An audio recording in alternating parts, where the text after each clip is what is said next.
I said, you ever realize why America don't have no damn fruit trees no fucking where? Because all the trees are male. Because they need control and want you to buy shit for them. When And fruit is free, Demore. the truth Fruit is is, free. the truth is, it wasn't always like this. Even we don't even talk about. Let us not even go back so long. For example, last year, if you remember, we went to a certain cultural center with Katie, and when we were there, we learned something about those people, the Kikuyu people, and what they used to do. So apparently, in road junctions, everybody, when anybody cooked food, you'd have to take a small portion of the food you cooked and take it and put it in a road junction where roads Everybody. meet. Yeah, so you put it there just in case there is anybody passing. Because that's because that's They can take because it. that's African, And Demore. when you found the food gone, That's that was African. that's what we learned with on that day, that when you cooked, you'd have to take a share, put it on a road junction, so that in case there is a traveler, Yeah. because people used to travel across the country Because I with mean, food, they'll of have course, something to eat. They're just going to leave the dish there, see, and then tomorrow you'll cook again, and a portion of the food head That's head to African, the Demore. That's not European. European would never do that. That's African, Demore. That's the love and spirit you have for African people. That's the love of African people. That's the system you always would do. Would be always communal, love Mm, based, caring for each other. European is completely different. He's a savage, selfish, mine, mine, mine. Pay me, mine. If I'm an African leader, first thing I would do, Demore, mm, I said, okay, we don't got to. So I would start growing trees, female trees, all throughout the country that bear fruit, and it's free. So if you didn't eat, you might not have no meat, but you can eat fruit. Hey, yeah. why is that not done? Why is it's easier to grow a male tree than it is to grow a female tree? So all throughout the city of Nairobi, there'll be female trees with fruit on that shit. Oranges, pears, plums, peaches, all that shit. Mango, all that shit be out throughout the city. That's why they didn't do it, because the white man don't tell him you better not do it. Mm. I'm a psychopath. You better make sure somebody's paying for that shit. But fruit is free. A tree is free, Demore. God gives you everything for free. That stop your hunger right there. Right there, Demore. No more you have to go. It might not be exactly what you want, but you at least got fruit to go to bed with, to at least start with. I make fruit trees all throughout the goddamn country. And that ain't hard to do. Or maybe Why just haven't they learn a done that? lesson, or learn a lesson from Uganda, which is a very poor country, but look at it in terms of food. They produce food. So in Uganda they are broke, but very always their stomachs are always full. No Produce money, but exactly. You should yep. exactly because you shouldn't be. Africa has don't take these GMOs that destroy the land. But yes, Mm, yes. How can you? Why are you not planting? Why are you not growing food in Africa? Where you got the best soil? Shit, goddamn. Should nobody be starving no Africa? Should nobody be going home to bed hungry? It's a crime. Shit, absolutely crazy. and the The fact that we crime can anybody goes to bed. Go and the ahead. fact that Go ahead, we Mark. can address the vicious circle of poverty. Right now, we educated and we understand what it is. We understand that it comes from low production. It starts with poverty. Poverty leads to low production. Low production leads to low income. Exactly. Low income leads to low demand. Now, because there is no demand, it leads to low investment, then low production, then poverty again. So to tackle that, Yeah. you just need to tackle production, because once you tackle production, if you Yeah. increase production, like Kid was saying, increase production on food, increase production on your mineral resources, increase production on your services, which you're only going to do by not charging school fees for people to learn and be able to offer services. So once Yeah. you increase on production, School is free. That's my first edict. School is fucking free. yep, And yep, anybody doing any tribal shit, you're fired. I'm locking your ass up. I don't want to hear nobody say they're Kikuyu, they're Lua. Motherfucker, they African, they're Kenyan. That's gonna be what the fuck you teach. They're Kenyans, you're gonna teach unity. You're not gonna teach what tribe are you? Motherfucker, I'm from the Kenyan tribe. That's the tribe that's the shit you're gonna teach. I catch anybody do it, you're fired. the African tribe. So once if we Exactly. tackle if we tackle low production, that's it. We've tackled the whole vicious circle of poverty, the whole cycle. Because you tackle production, you've increased income, you've increased demand, you've increased investment, and you've tackled poverty. It's not even something unachievable. It's how about we work on what we have? We work on our strengths. For example, in Uganda, they are very good. They are the best in agriculture. Very good eggs, very good bananas. It's a very fertile country. Work on that. Become the Kenya, biggest exporter of Kenya is food. just Kenya is just as fertile, Demore. It's Mhm. just that that hasn't been the damn focus. Kenya's just as fertile as fucking Uganda. Mm. So you know, you don't need the whole country. Demore, you need one section of the country to Mm. feed the whole country, right? So you need one section is your agriculture sector, Demore. That'll feed the whole country like America. We don't have agriculture here. We got one sector like the Midwest, called the breadbasket of the United States, where most of the food is grown. Even though you got food grown in other places, but the majority of food comes from the Midwest, and fruits come from like California and Florida, but you know, they got one place that's fertile land big enough to feed the whole country Because easily. one thing about agriculture is, one, it's a fact that no country that has agriculture as its backbone is a developed country. So now, unless you do high value agriculture, then you're still going to be poor if you fully depend on agriculture as as the backbone of your economy, as your main economic activity. You're No, going but to be poor. you got Yeah, to start that. You got to start unless you that do first, value Amari. addition, on your products. So it's either it's only two paths for Africa. Either you go into the industrialization path like China, Korea.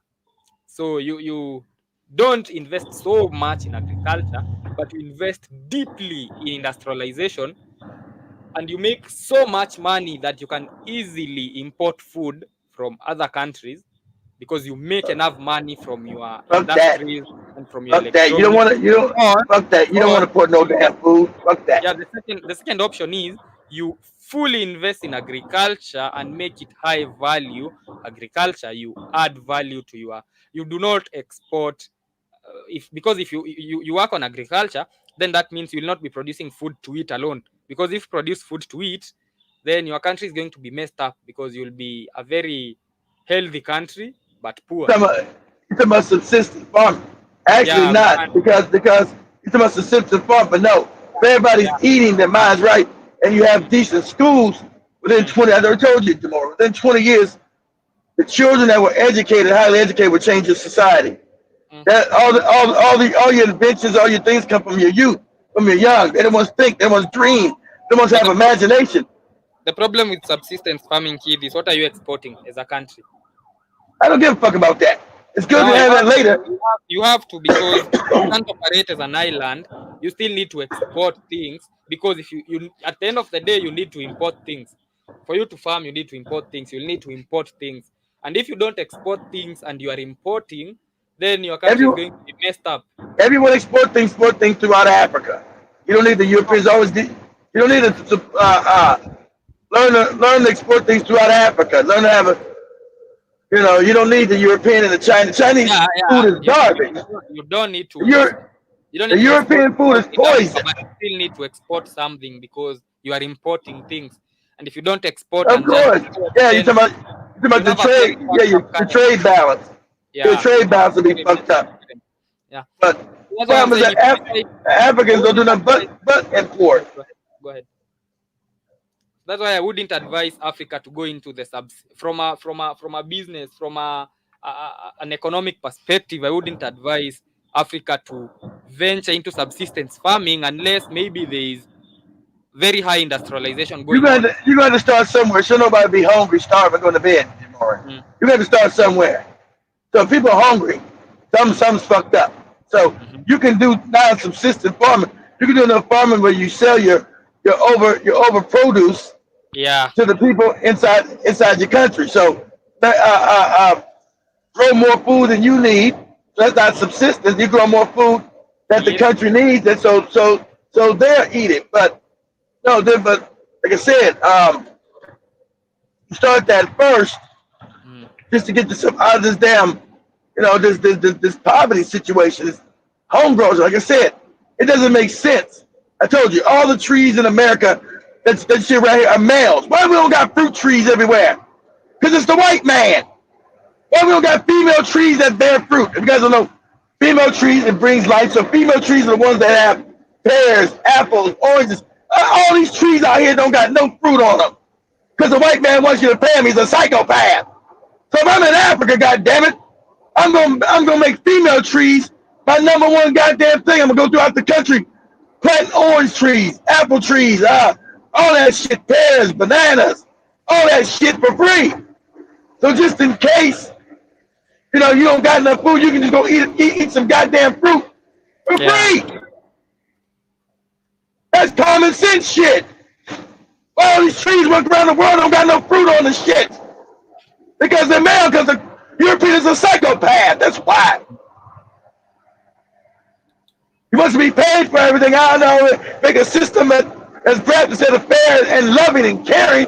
That's not his nature. He's a psychopath. Me, I would say, you know what? We need female trees. Most people know the difference between a male and a female tree. A male doesn't, all the trees we got here are all male. That means they don't produce no fruit. Why we got all male trees around this bitch? And when you drive, it's all male trees. There's no fruit on shit. But all you gotta do is go plant some fucking female trees. You have orange trees, mango trees, fucking banana trees, cassava, fucking all that shit. So the same thing you plant a male tree. Plant some female trees. Because a white man don't say, nigga, you better not do it. You supposed to say, motherfucker, this is my country. I'm planting female trees all around my goddamn country.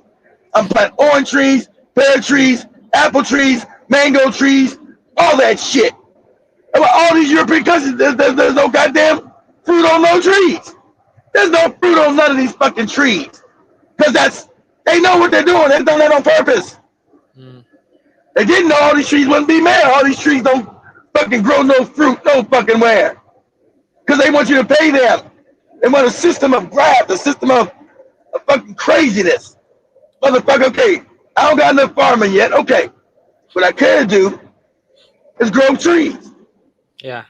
10 to 15 years, 10 years, those trees will be fruit all over the country. So I've stopped the hunger problem, okay? Yep. Just by fruit, I've stopped the hunger problem. Just by that. Because there's fruit everywhere. Okay? Because Europeans will say, well, these Africans got fruit everywhere. We gotta go kill them and bomb them because they got fruit that regular people can eat and they're not paying for it. And that's all crazy to you. So then, yep, I got fruit trees. Then, got decent education. Okay. Ain't nobody going to bed hungry. Ever. Mm. Ever. Then I got no school fees. Okay. 20 years. Those children, I want the kids taught in high science, high mathematics, high engineering. I want all that Bible shit taken out the school, all that Allah shit. I want all that shit. You learn that shit at home. You want to learn that shit? Learn it in your fucking home. Okay? I want goddamn real science and math taught to these children. So by the age of 20, those children will be creating so much goddamn innovations they'll pull any country out of poverty. Because they'll be innovating. This, that, because the minds will be firing. Okay, this how I engineer this, how I make that, how I do this, how I do that, how I do it. That's what I'm doing. Okay? That's what I'm doing. So I'm planting all goddamn female trees all around the country. So you can never go hungry. Might not be what you want, might not be that fucking ugali, that star shit, but it'd be better for you anyway. It'd be better for you anyway. It'd be better. So yeah, but also Africa has to really look into in how they are going to incorporate industrialization into their agriculture. That is, if they want to get into the levels that other countries are in, they have to look into ways of incorporating industrialization into their agriculture. Otherwise, if we just do agriculture without industrialization, we are still going to continue being poor, but with our stomach. That's gonna take time. You're not educated now. You're educated enough to take your farming industrialized. You got a few people that can do it You got morons talking about in the parliament talking about them GMO shits that's Mm, killing people, causing cancer. mm. So, fake fucking food has no nutritional value. Yep. So before you do that, you gotta educate people how to do industrial farming. Mm, So you gotta start, like you said, number 21. You gotta start small, keep it quiet. Cracker don't know I'm out here planting female trees. He won't know till 10 years till all them trees start popping up. Oh, he'll, what these niggas doing? What he'll these think that niggas doing? he'll think you're beautifying the city, and he will wonder how That's are you right. beautifying the city with. He won't know Yep. yet. He won't know they fruit. He won't know they fruit trees yet. For 10 years, all of a sudden all these fruits start popping up. Hey, what these niggas doing? All this food and shit, and it's free. God damn it! Well, you better stop that. It goes against global warming. Or some other dumb shit they'll tell you. That the fruit on the tree, guys, is free. If you go in Nairobi and any parts of the country, there's fruits everywhere. You just pick them, take as many as you want. Okay, they'll grow back. Take as many as you want. Europeans come and try to poison those trees. They spy eyes poison this shit. We gotta poison this shit right here. And so But go that ahead. was that was law 22 that we are looking at, the use of a surrender tactic, where you transform weakness into poverty. Now we are looking at law 23. Law 23 says concentrate your forces. That is, focus all your energy and resources on a single goal, because once you concentrate on a specific area, it maximizes your effectiveness and impact rather than spreading yourself Been thin. all over shit there. Exactly, been all over the place. And this is especially very important for African countries in what you were just explaining. And I'll talk about how you can focus on your strengths, especially as an African country that is trying to escape poverty and become, raise the standards of living for the people. For example, if I was the Ugandan president, I would fully focus on agriculture because they are so good in it. The lands are very fertile. I would build industries in Uganda that focus on agriculture. I would make sure I have an industry in Uganda that processes the Ugandan milk. I'm aware Uganda supplies about almost 30-40% of Kenyan milk comes from Uganda. How about they make an industry that supplies the whole world, the whole of Africa with milk because they have the capacity? If I was in Congo, then my whole focus would be on the minerals. I would make sure that no mineral leaves the DRC unprocessed. If it's And women cobalt, just mineral shit. Not just mineral shit. mhm, Congo's got the best land for growing food too. yep, Shit. yep. I would make sure if it's Tesla that is wants to manufacture, I don't know what, they are going to do it in Congo. They are going to employ Congolese people in Congo. The company is going to be run by Congolese people, and the vehicles are going to be exported from Congo. Imagine the numbers it would do on the Congolese GDP if now all the Teslas were manufactured in Congo. I mean, I don't care who owns it, but it's in Congo, and it's the Congolese people working there. It's Congolese engineers building those vehicles. It's Congolese currency that you're using to buy them. If you wanna buy a Tesla, a Cybertruck, well, give me 100 million Congolese, wherever it is. I don't know what the people in Congo use, but make sure it's that. If it's the Central African Republic, make a diamond refinery plant in your country, so that anybody who wants to make anything to do with diamonds does not just import raw and processed diamonds from Central African Republic, leave you with peanuts, and then go benefit from something that he took from you. If we're talking about Burkina Faso, I like how they are making the gold refinery now, and the fact that they nationalized about 4 mines last week. Yeah, he nationalized all the control. You take your shit back. That's what they Mm, want. Everybody gonna keep trying to kill him. But if we got a new base in the Ivory Coast right there, mm, I can kill him. See, you try to do something for African people, mm. they don't want that. You're supposed to be on the bottom, broke, fucked up. You're supposed to be in the conveyors all fucked up, starving and fucked up. Dealing with a psychopath. You just saying, okay, I'm gonna do right for my country. That's a threat to who? The white man, because he has And a right to get rich off your back by leaving you impoverished. a So big shout out to everyone who's with us in the comments. I can see General Mosquito is with us. I can see the Unsunken one, Jiba Jaba, Byron Scott, who is saying that one of the things that we should start with is seeded watermelon. Should start yeah, with you gotta seeded. start seeding shit everywhere. Exactly. Said Johnny Appleseed. Yeah, when John, all them trees are gone. The white man took all them up years ago. Jibba jabba. Yeah, when Johnny Appleseed went around America just planting apple trees for free. Those trees are gone. This psychopath, the free apples, fuck out of here. Yeah, you go around just planting fucking female trees. Yeah. See, most people know, like, wow, these trees we got in America don't bear no fruit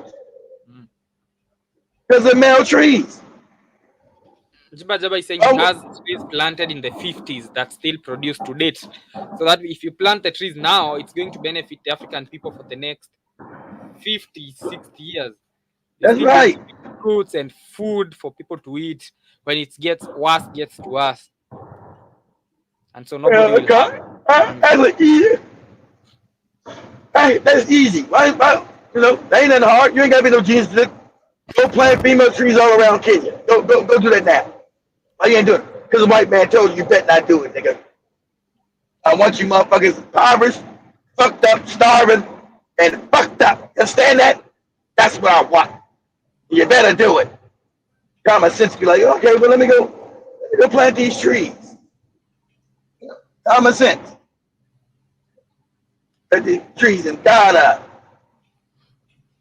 Kenya, Zimbabwe, Zambia, Tanzania, all that shit. Plant them everywhere. All you gotta do. And like Demore said, you can be quiet doing it. You ain't gotta make no big fuss. Don't make no damn news interview. Hey, we're planting trees all over Africa. Nah, fuck that. Fuck that. Keep it nice and quiet on the down low. You just go do it. And that is exactly what the next law says, law 24. Law 24 talks about play the perfect courtier, master the art of flattery. By understanding and adapting to the dynamics of those in power, you can navigate and intrigue and gain favor, which can be leveraged to your own advantage. Yeah, he's telling you to be a good con man. Yep. Which, as we said, most of these laws are not African. But They're you all have deception.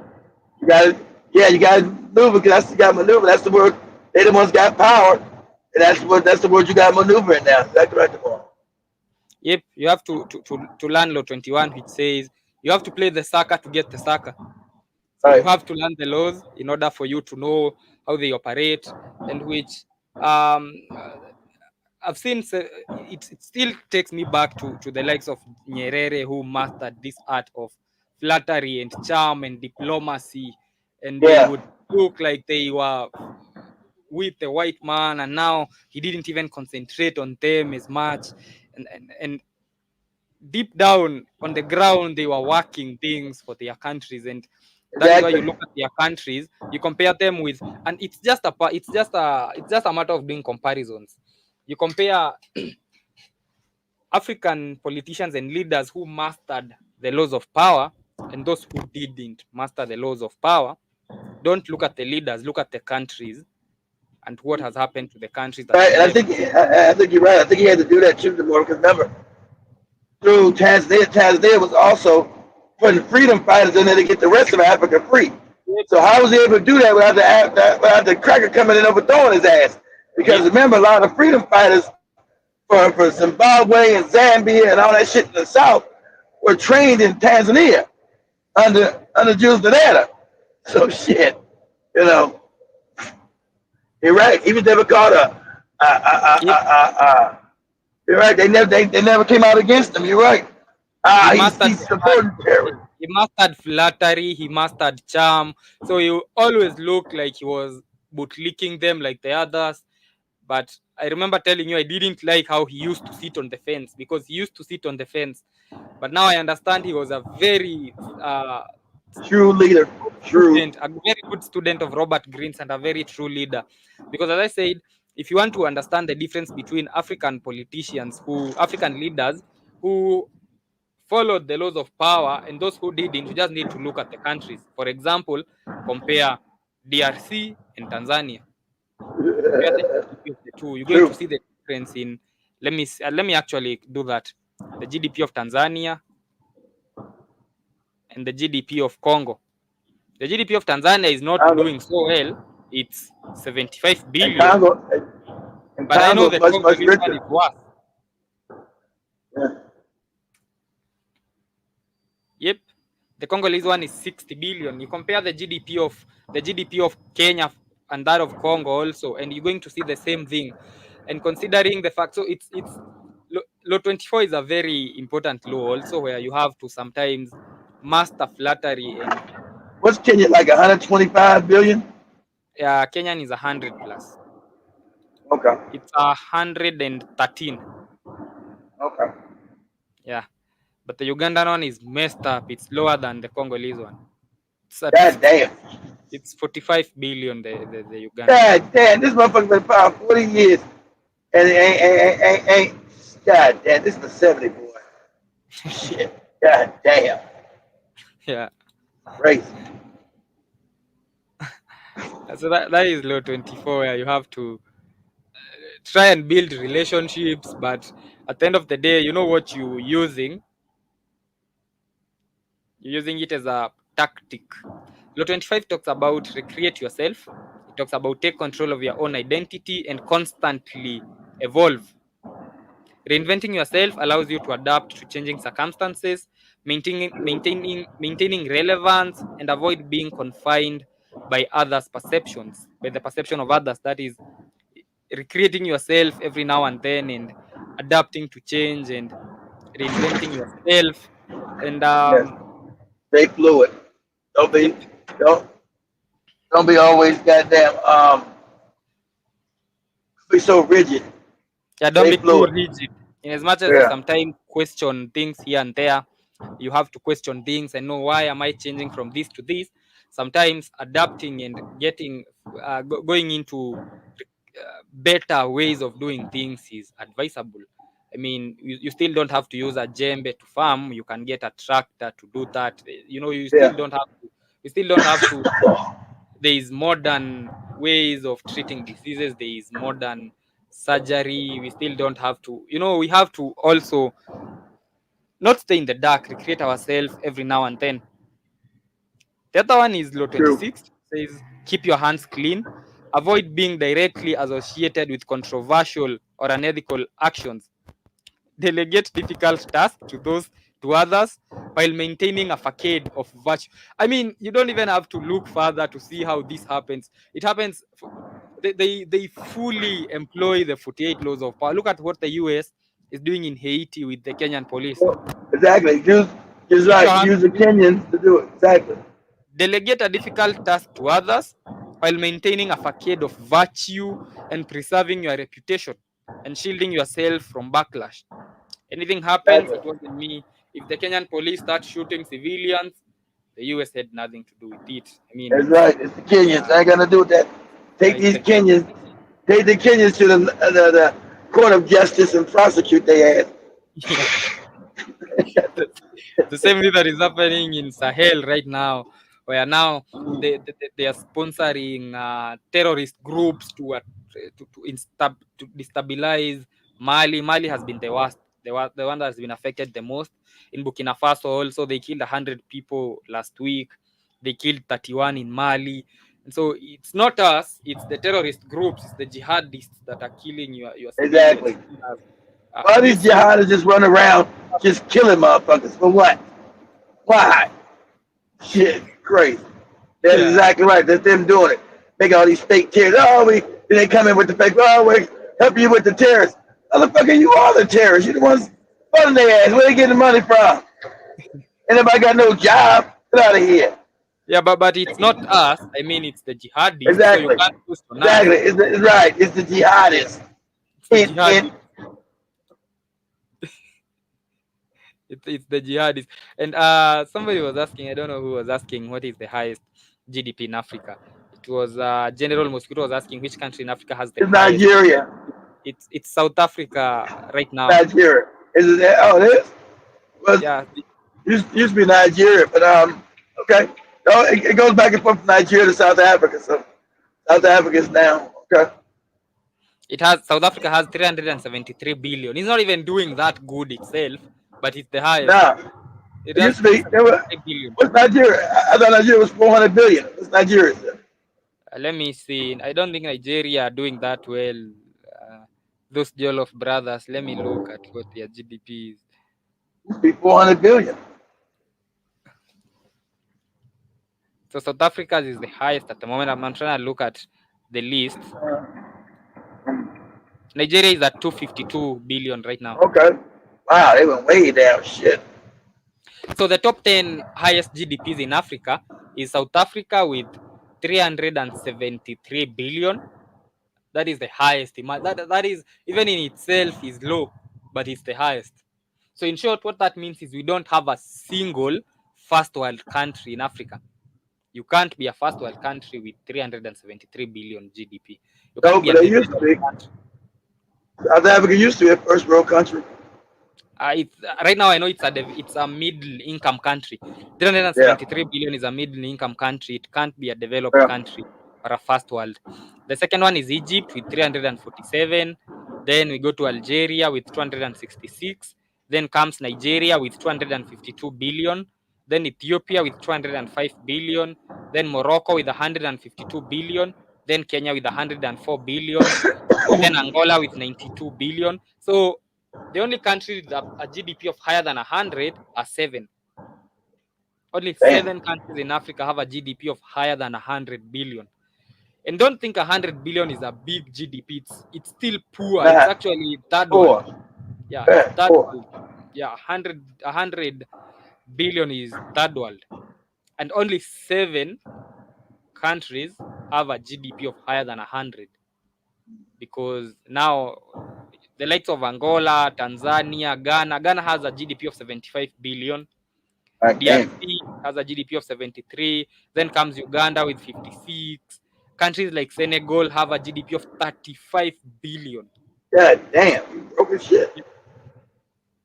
Countries like Mozambique have 22 billion. Burkina Faso has 21 billion GDP. 21 billion.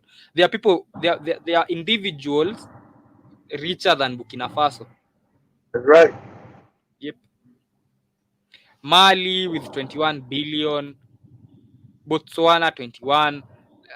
Then comes the likes of Rwanda with 13. There are actually countries with lower than 10 billion.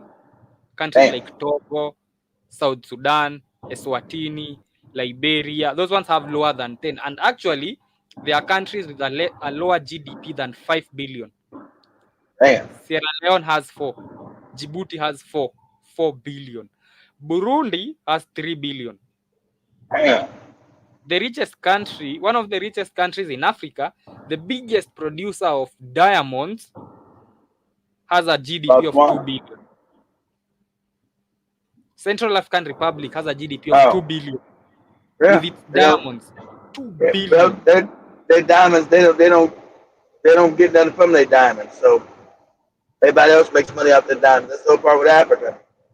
All that money is not Africa. See what the GDP. No one. You know. All the shit that's in the ground. Africans don't make any benefit from it. And so there are actually countries with a GDP of lower than 1 billion in Africa. That is, their GDP is in the millions. God damn. That is Broke as fuck. Eritrea, Comoros, and Sao Tome. Their GDP is in the millions. Yeah. So talking about extreme poverty. Yeah, Extreme. that is extreme, very extreme poverty. That is not even third world. I don't know if there's anything lower than third world, but that is both. That's fourth and fifth world. God damn it.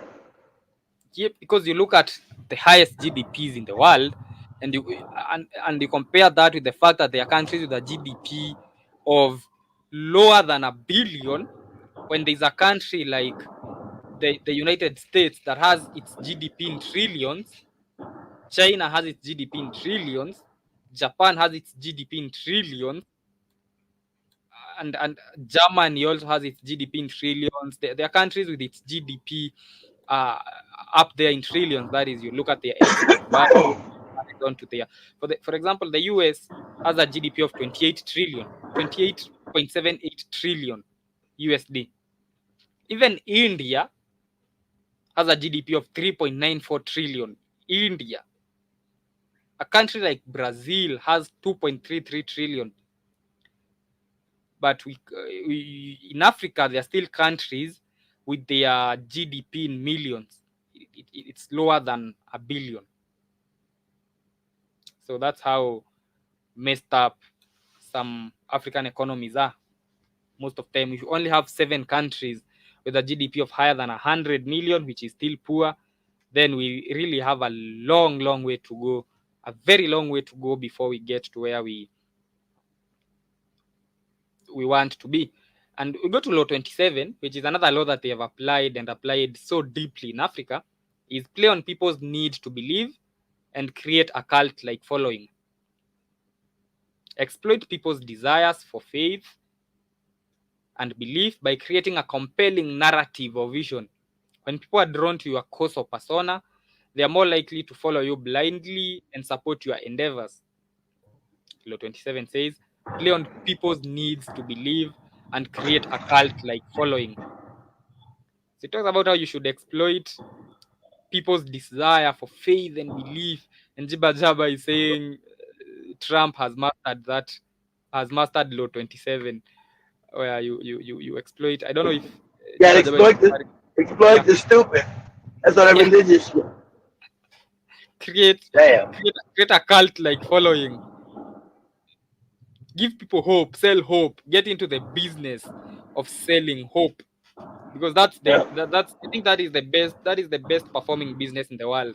If you sell hope, people will buy it, and it's not God cheap. damn. Selling hope is not cheap. People buy hope expensively. I mean, Africans will earn $2 and take $1 to church. So it's, I mean, hope is not cheap, and it's one of the God best damn. in the world. I know. I just can't do that. You're talking about psychopathic behavior, man. I can't do that, man. God damn. Yeah.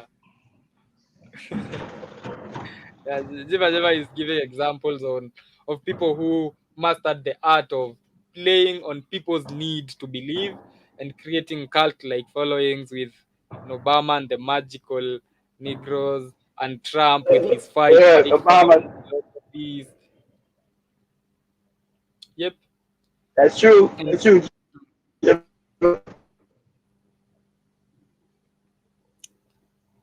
I keep forgot that. Yeah, Obama, the magical Negro. I forgot all about that shit. and we now look at Law 28. Law 28 is something Traore has mastered.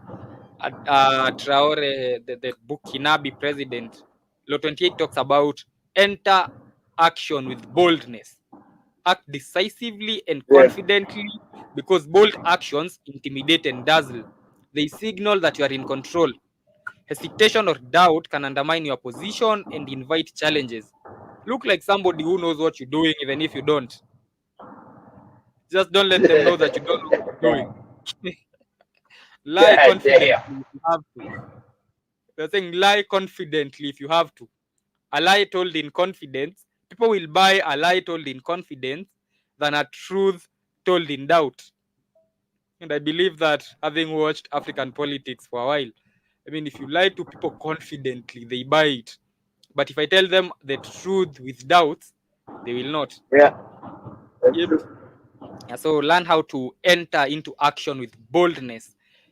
Intimidate, dazzle, and show that you are in control. Do not hesitate, because that is going to undermine your position and invite challenges.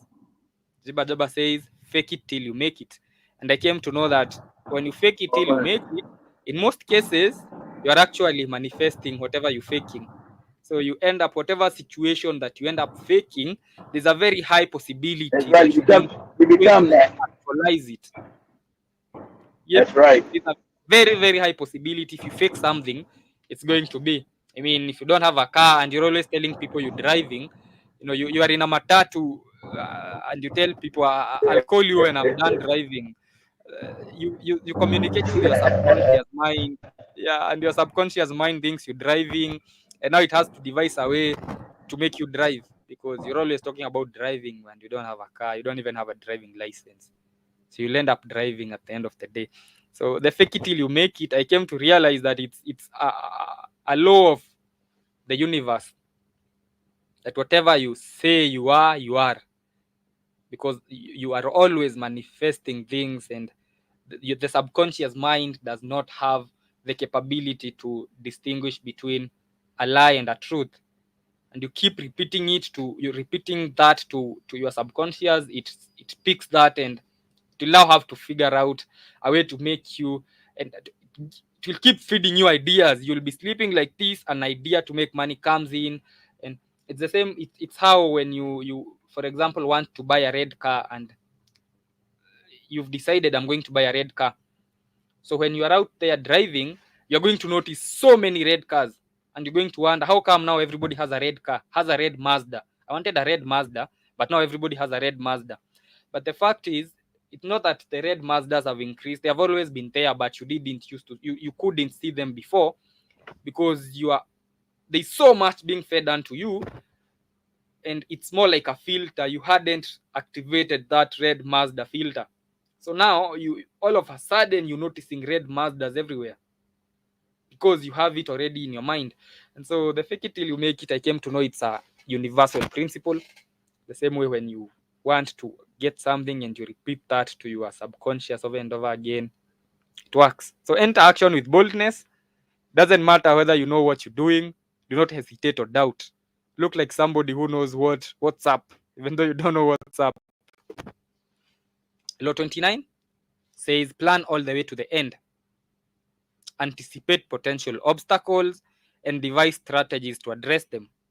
By planning thoroughly and envisioning possible outcomes, you can navigate challenges more effectively and achieve your objective.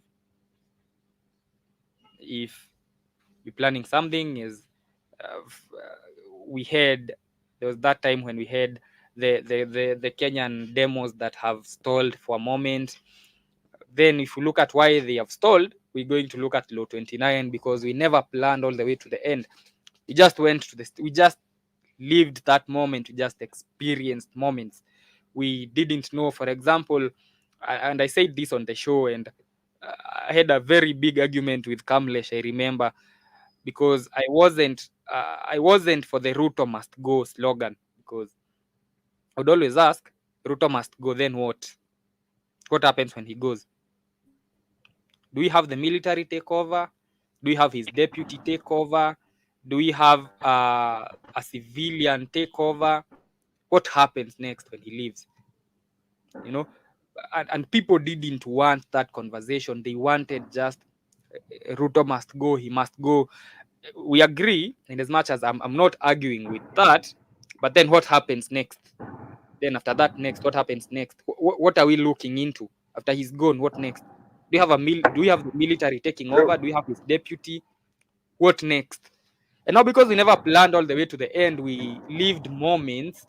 We wanted, we were talking about reject this. When it gets rejected, we don't know what next. That is why the protests are not over. The demos are not over. They've just stalled. I know people are strategizing, and they're of course going to come back again. But it's very important to adhere to law 29 of planning all the way to the end. When you're saying Museveni must go, what next after Museveni goes? Because otherwise you'll be doing a Sudan. That is what happened in Sudan. You can check what happened in Sudan, where we now and there's a law that says in victory know when to stop.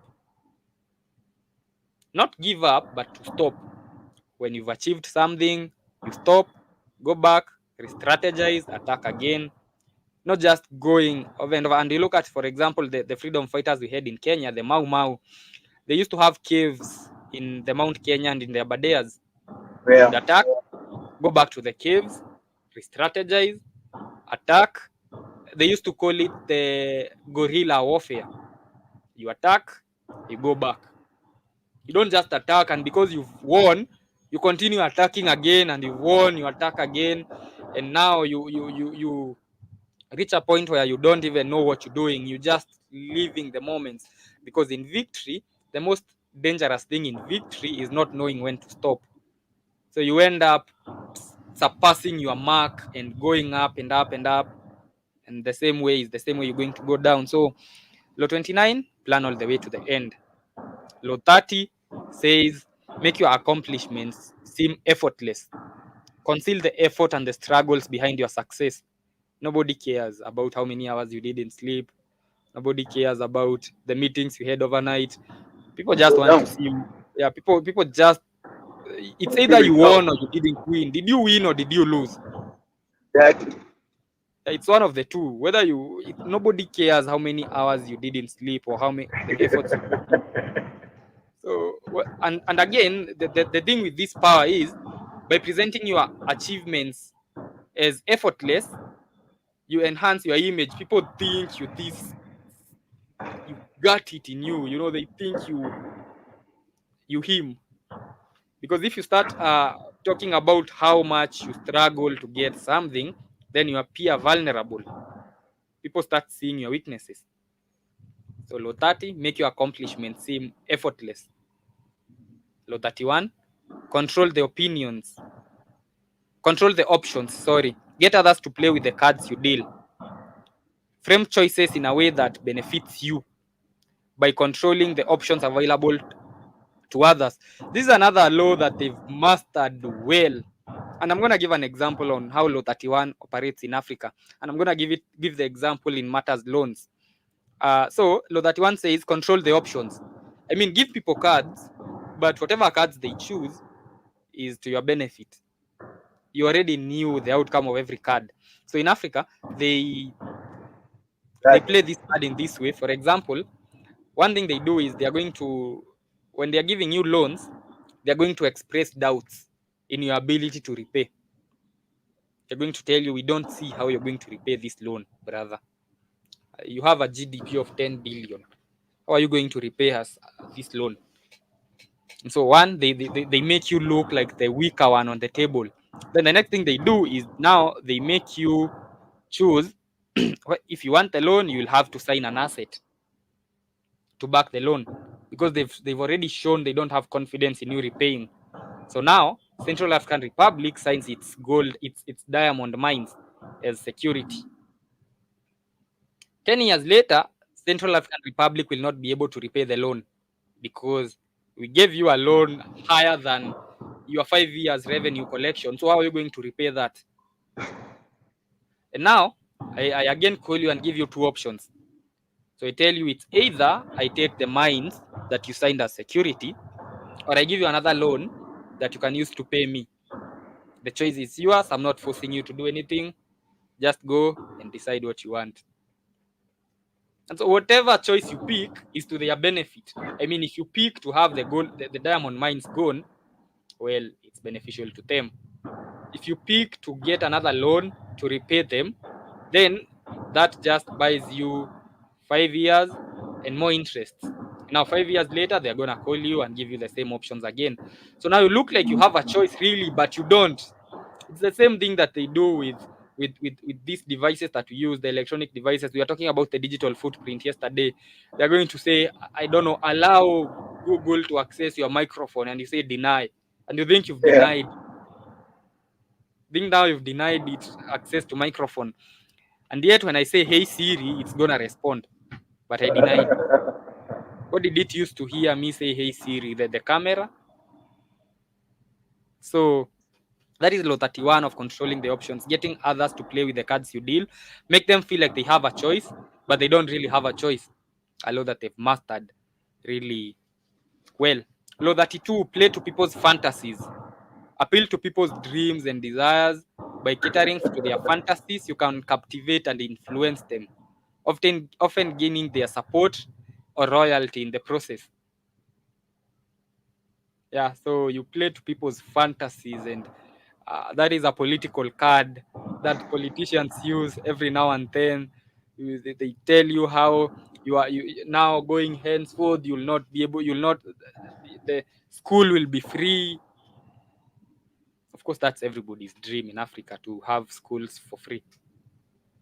So we elect you, and the schools are never made free because you're just playing with our fantasies. Exactly. Yeah, law 33 is another law that they've mastered. Literally, it's their playbook, because law 33 talks about discover each man's thumbscrew, identify and exploit the vulnerabilities or weaknesses of others. By understanding what motivates or scares them, you can leverage this knowledge to your advantage. Manipulation technique that allows for whatever laws they want passed, because now they understand your thumbscrew as an African president, as an African leader, as an African finance minister. It's what Keith, the example that Keith gives, that they're going to call you and tell you, you have a very beautiful, you have a very good family, beautiful family. And we wouldn't want anything happening to your family. I mean, nothing is going to happen to your family. Would you want something happen to your family? Exactly. We also don't want anything happening to your family. So we are not forcing you to sign the papers, but what we are saying is you have a beautiful family. Now you end up signing the papers. Law 34, a law that we've refused to follow. Be royal in your own fashion. Act like a king to be treated like one. Present yourself with dignity and self-respect. By exuding confidence and authority, you command respect and elevate your status in the eyes of others. Do we do that when our presidents are bundled in a bus like school kids in London? Are we acting like kings to be treated like one when they can summon us anytime? I don't know, for the Japan Africa Summit, and we have to be there. 34 presidents Nope. in front of one. Even the Japanese president might not attend. He might send a minister to address Damn. 34 African presidents. Damn. Do we act like kings when we have our presidents bundled in a bus, when the European presidents from the West get escorts? Do we Escorts, really? limousine. Exactly. Yep. So for you to be treated like a king, you have to act like one. You have to be in control of your image. You have to be royal in your own fashion. Then law 35, perhaps the most important law of the 48 laws of power, is master the art of timing. Recognize the right moments to act, or the right moments to hold back. Timing is crucial for success. Acting too early, you dead. You act too late, you too late. So acting on either too early or too late is going to undermine your efforts. So you have to master and enhance your effectiveness. For example, as African people, when we unite, knowing when it's the right time now to raise the middle finger to them, because now we know, even if they bring whoever they're gonna bring, we have enough warfare, we have the enough boots on the ground, they can come. You do that too early, you crashed. You do that too late, it's too late. So perhaps the most important rule that binds all the others, because for example, Loan, never outshine your master. But what happens when you live in the shadows of your master for the whole of your life? You end up a Exactly. shadow, in his shadow, like you are too. What happens when you play the perfect card here the whole of your life? You'll end up being a bootlick that you are pretending not to be. You are pretending to be a bootlick, you end up being one, because you've done that for the whole of your life. There is a law that says do not anger the wrong people, or 18. What happens when you do not anger the wrong people for the whole of your life? So you also have to master the art of timing and know when to attack, know when to back down, know when to play the perfect card here, know when to reveal and when not to reveal, because the art of timing is the art of everything. And it applies not just in even African politics, but also in personal lives, when you know the art of timing, know when to start a business, know when to close down the business, know when to reinvest, know when to invest more money, know when to expand, know when to scale down. The art of timing is everything. Know when to bring certain conversations. And I saw a quote that said, in life, we don't get what we deserve, we get what we negotiate for. Not even the right timing to negotiate for what, because the art of negotiation is also another art. So law 35 is master the art of timing. Then we go to law 37, which I don't think it's any relevant. It talks about create compelling spectacles. Law 38 says think as you like, but behave like others. Blend in with your surroundings and adapt your behavior to fit in while maintaining your own beliefs privately. This approach helps you to avoid alienation and allows you to navigate social dynamics more effectively. So, law 38 is where you think as you like, but behave like others. Ma- uh, Tie that with law 35 of mastering the art of timing. For example, as an African president in 2020, you knew that the COVID vaccines were not, you knew there was no COVID. And you can think, but now you have to behave like others, otherwise they are going to Magufuli you. And that is not going to benefit your country, because the next person they are going to bring in will be a bigger puppet than, he's going to bring everything that. So you need to blend in sometimes, as you're waiting for the right time to attack, as you're waiting for the right time to hit. You have to learn to blend in. Do not alienate yourself. Do not be too outstanding. Be part of the group until it's the right time to stand out. And Jiba Jaba gives. I'm gonna finish the show with this song actually. The Gambler by Kenny Rogers, which he says, know when to hold them, know when to fold them, know when to walk away, know when to run. That is the art of timing. I think Kenny Rogers was also talking about the art of timing, mastering the art of timing. So I'm gonna finish the show with that song, which I'm gonna do in a few minutes because I'm at law 39.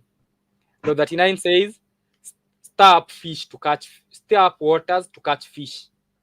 Create confusion or disruption to disorient and unbalance your rivals. By stirring up chaos, you can exploit the resulting disorder to gain advantage. Isn't that what they always do in Africa? Isn't that what they're trying to do in Sahel? Isn't that what they are doing in Sudan? Isn't that what they're doing in Somalia, Ethiopia, Nigeria, CAR, DRC, Burundi? I can actually name 20 countries offhand where there is disruptions, confusion, chaos to unbalance the people there.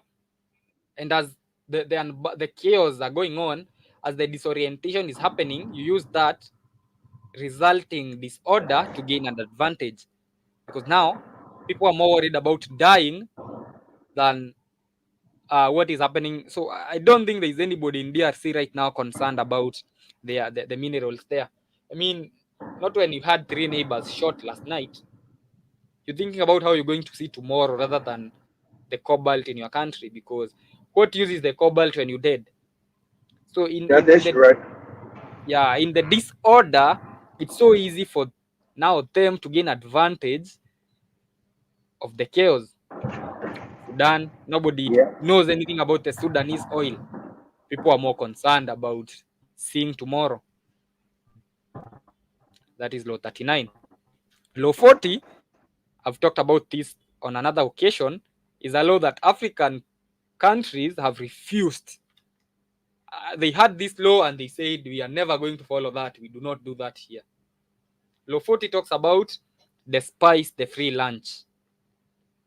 Be very wary of free offers or gifts, as they often come with hidden costs and expectations. Things that are of value are paid for. Anything that is given for free comes with a hidden cost or an hidden expectation. But as Africans, we really love free lunch. We love the donations. I mean, Germany gave us the vaccines the other day. We celebrated 100,000 doses of monkeypox vaccines. They had 110,000 in their military. They in the whole of Germany had 110,000 vaccines, doses of vaccines. They gave 100,000 to Africa. They were left with 10,000 doses. Who gives 90% of their vaccines to somebody else when they're always saying that, Exactly. when they're saying that it's a global pandemic? If it's a Exactly. global pandemic, why are you giving us 90% of your reserved vaccines? Because you Africans are special. That's why. Yeah, so we love the free lunch, we love the grants, we love the donations, we love the help, we love the everybody will. Right. Ukraine will give us wheat, we are going to celebrate. Bill Gates will come and open a vaccination center, we are going to celebrate. We do not, and the law says anything that is of value is paid for, and that's a fact. Anything that we find valuable, we pay for. And it says Yeah. normalize paying the full cost, because once you pay the full cost, then you do not you wash yourself off of any expectation that was there, any payback that I was, when you work for somebody and they pay you, you still can't go and say, I helped you. No, you didn't help me, I paid you.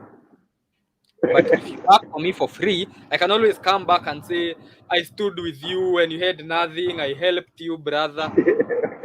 Now you owe me one. But when you paid the full price, it was just business. And now, if, for example, Germany, we went to Germany and told them, give us 100,000 vaccines. How much is that? Here is the money. We do not owe those You know, brothers anything. We paid the full price. But now that is why there are about 100,000 plus NGOs in Nigeria, in because we all have right. Shout out, shout out, yeah, shout out to was it Nicaragua? Nicaragua kicked out every NGO. Said we know these people are spies. They're no good to destabilize our country. They kicked out every said all NGOs got to get the fuck out. mm. That's right. The NGOs are there to destabilize the country, guys. Not there to help anybody. But Yep. So that is one law that we have to learn. Any free lunch, you have to say no to it, because why are you helping me? That is the first question you should ask. You that's don't right. even. I mean, the Exactly. Germans adore us that much, jibba jabba, to give us 90% of their vaccines. That is law 40. I know that should be, we should have this printed on billboards near all the parliaments, because I don't know. Law 41 talks about avoid stepping into a And great as man's shoes. African scientists used to check what's in the shit. When they send it to you, take to a side, get your scientists, and check what's in it. As an adult, let me check and see what's in this shit. Yeah. Law 41 says avoid stepping into a great man's shoes. Avoid following into the footsteps of a highly esteemed predecessor. Instead, forge your own path. I mean, I guess the people like Mobutu Sese Seko would be in a better position to explain Law 41. That is when you step in a great man's shoes, you look just like a loser, because you're never going to. I mean, look at Uhuru Kenyatta after Kibaki. Never materialized to anything. And Law 42 is another law that they have really, really mastered, and they use in Africa. They used in Libya, and Libya was never the same. Of It's a law course. that they have really mastered. Law But 42 talks about strike the shepherd and the sheep will scatter. Target and neutralize the leader or influential figure within a group to weaken and disband their follower. yep. Removing the source of influence disrupts the group cohesion and effectiveness. You don't have to go for every single person. Now Just use Gaddafi, you want and now you Libya is want to disoriented. yeah, you want to kill the head of the snake. Yep. Take the head off, the whole body will collapse. And that is why for any revolution to be successful in Africa, or in the world at the moment, it has to be leaderless, headless. To be leaderless. Now they Exactly want right, to know Demore. what shepherd. Leaderless. Yep. Exactly. Now they want to know who's the leader. Who are we going to hit? I know. Remember they kept saying, "Who's the That- leader? Who's the leader? Who's the leader of this shit? You Gen Z bastards. Who's the leader? We ain't got no damn leader. Who's the leader? God damn it. Exactly. Law 43 talks about work on hearts and minds of others, influence and win over others by appealing to their emotions and by building stronger personal connections and understanding their needs and how their needs can help you.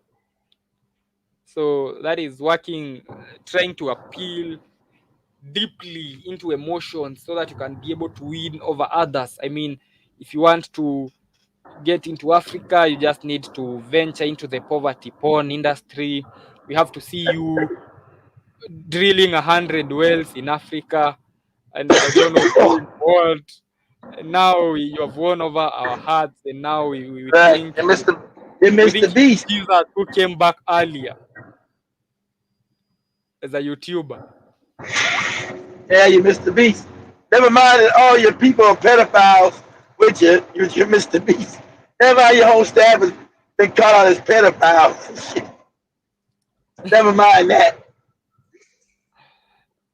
Law 45 is another law that, I mean, I think every one of those global imperialists has a copy of Robert Greene's, because there is no way that Of every course. law talks about what they do.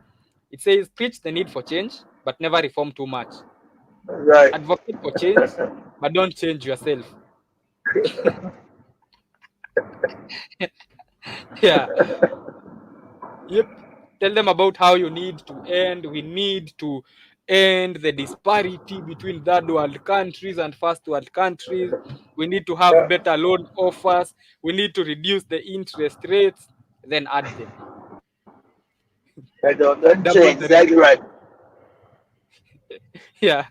Talk about how debt is trapping Africa and we need to stop with the debts, then loan more money to them.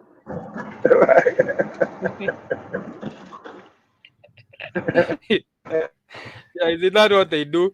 Talk about how we need to reduce corruption in Africa. These African presidents have been stealing for far too long. We need to stop them. Then give them Yeah. unaudited loans. Give them Yeah. loans that are unaudited, so they can steal more.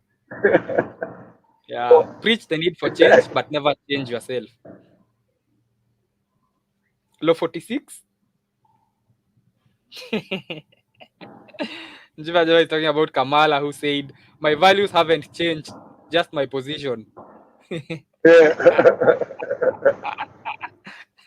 Man, that Yep. interview she did was crazy. That motherfucker is crazy. Boy. That Camilla, boy, that motherfucker is an absolute moron.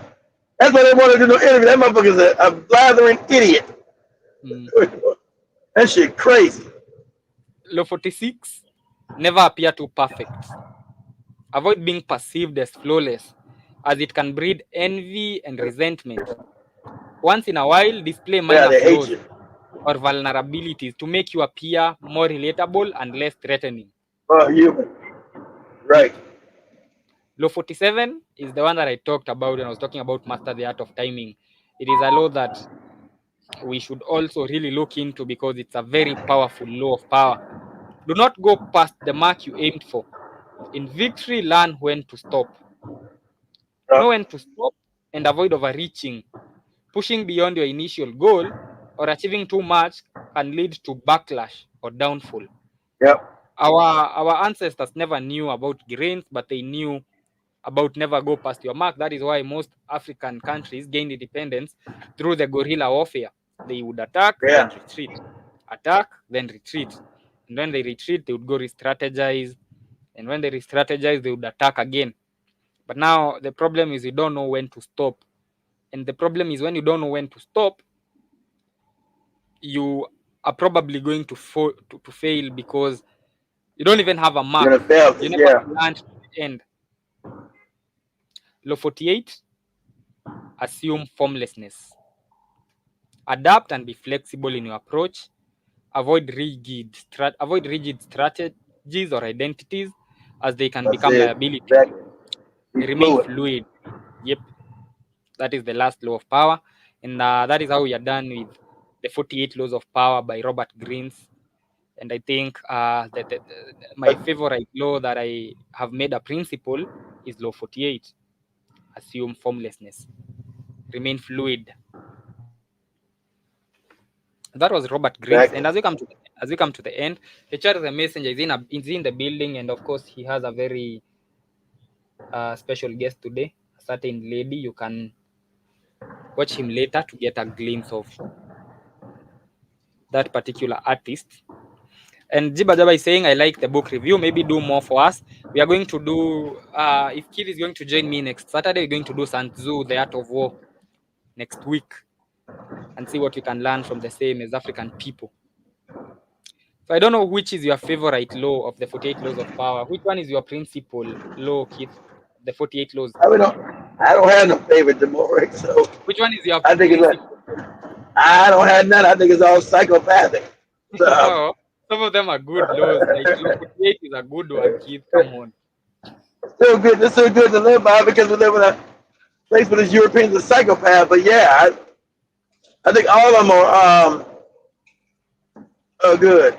I think all of them are you can adhere to because you live in their world. So I think that you need to be able to adhere to and understand all of them, how to put them to effect that benefits you. Yep, because there are actually good laws here, like law Yeah, 48, law 35. Master the art of timing is a law that you can use in anything, in business, in relationships, in whatever you do. If you master the art of timing, you're probably going to be a very successful person in whatever you do. So some of those laws are good laws that you can use in your life yeah, and all. Yep, like law 25 that talks about recreate yourself every now and then. You know, they are actually good. Some of them are good laws. Law 23, which talks yeah. about concentrate your forces. Law law 20, which says do not commit to anyone too much that you forget who you are. Yeah, so I actually think Robert Greens is a good book, It is with a good. very manipulative laws, It is a good. very It is a good psychopathic, book. yeah, very psychopathic laws in there. Yeah. It's more manipulation and trying to treachery and trying to win over people psychologically and Trying to everything. dominate. Oh, it's Yeah, a book about domination. It's power. About yeah, domination. yeah. So that is all I had today. I hope you enjoyed the rest of your weekend. I hope you enjoyed the rest of your weekend. Jiba Jaba, Love General people. Mosquito. Who else was with me? There was Scott, Byron Scott. Um, let me see who else was with me. And everyone else was watching silently. The Unsunken one was, of course, was with me. And every other silent listener or watching or who is going to watch this stream later. This is the Black Hot Fire Network, the media of the 21st century, where we just speak the truth and we're trying to spark a Pan-African renaissance in Africa. Enjoy the rest of your weekend. It's always a pleasure. Much love, family. Love family.